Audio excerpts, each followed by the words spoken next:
तर नाशकातील खड्डे बुजवण्यासाठी भाजपकडून स्वतंत्र टास्क फोर्स खड्ड्यांची माहिती संकलित करून महापालिकेमार्फत दुरुस्ती होणार आहे। यावर भाजपचे शहराध्यक्ष सुनील केदार यांनी नेमकी काय भूमिका मांडली आहे ते पाहूया। त्यांच्याशी संवाद साधलाय आमचे नाशिकचे प्रतिनिधी किरण गोटुरे यांनी।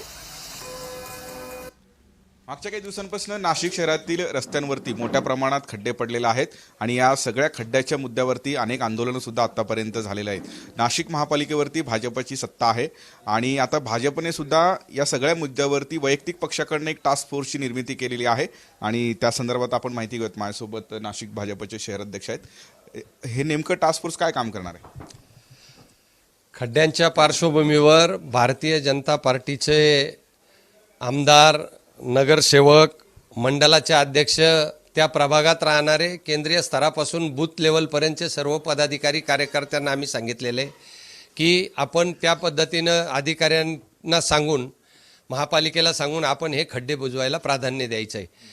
महापालिकेने सर्व स्थायी विभागातले ठेकेदार आणि त्यांचे अभियंता त्यांचे आम्हाला नंबर दिलेले आणि त्यांना आम्ही सांगितलेलं आहे का आम्ही त्यांना सांगितल्यानंतर त्यांची टीम येऊन ताबडतोब ते खड्डे बुजवले पाहिजे, म्हणून समन्वय म्हणून आम्ही ती भूमिका बजावणार आहोत। या सगळ्या खड्ड्यांच्या मुद्द्यावर आता नाशिकमध्ये राजकारण सुरू झाल्याचं आपल्याला बघायला मिळतंय आणि भाजपने सुद्धा खड्डे बुजवण्यासाठी एक टास्क फोर्सची निर्मिती केलेली आहे। त्यामुळे आता नाशिककरांना नेमकं कधी दिलासा मिळणार हे बघणं महत्त्वाचं असणार आहे। किरण गोटूर, जय महाराष्ट्र न्यूज, नाशिक।